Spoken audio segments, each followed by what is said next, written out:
কিছুদিন আগে আমরা চলে গেছিলাম বোলপুর। না ঘুরতে নয়, দরকারি কাজে। হ্যাঁ জানি, বছরে আমি অনেকবারই বোলপুর হয়ে গেল। আমার বোধহয় এই বছরে 3 থেকে 4 বার হয়ে গেল। প্রতি বছর একবার করে যাই। মানে যদি আমি হোল লাইফে ধরি, আমি 15 থেকে 16 বার শুধু বোলপুরই গেছি। তারপর তো অন্য জায়গা ছেড়েই দাও, কারণ এইটা আমার প্রাণের জায়গা।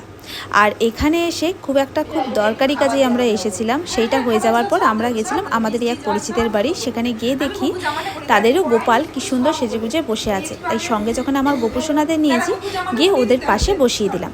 তারপর তো ওদের বাড়িটা একটু ঘুরে দেখছিলাম। দেখেছো ওদের বাড়িটা কত সুন্দর, আর সঙ্গে এই দুটো সঙ্গী পেয়েছি। ওইদিকে জন দেখো কত, এখানে দেখো কপি হয়েছে। তো এই ওখানটায় জন এই দেখো, দেখবে এসো, দেখবে এসো। সত্যি হ্যাঁ, কতগুলো হয়েছে সত্যি। এটা একটা খুব ছোট শান্তিনিকেতনে। দেখো বাবা, আমার কি ভয়েস পাঠাচ্ছে। জায়গাটা কোথায় একটু বলে দাও। আচ্ছা, এটা জায়গাটা আমার মেয়ে আবার ওখানে ছোট ছোট দুটো ভাই বোন পেয়ে আরও খুশি ওখানে, কারণ ওর সঙ্গে কেউ নেই। আমাদের সঙ্গে তবু আছে, যেমন আমার মা আছে, আমার বর আছে। হ্যাঁ, ওর বাবার ওকে কতক্ষণ সময় দেবে, সেখানে ওখানে এতগুলো বন্ধু পেয়ে গেছে, সেখানে আরও খুশি। আর তার থেকেও বেশি কি খুশি জানো, আমার মা। আসলে আমাদের বাড়িতে এসে মা বেশিরভাগ সময়টা বাগানে চলে যায়, কারণ ওখানেও শাকসবজি একটু আধটু হয়, তা বলে এত নয়।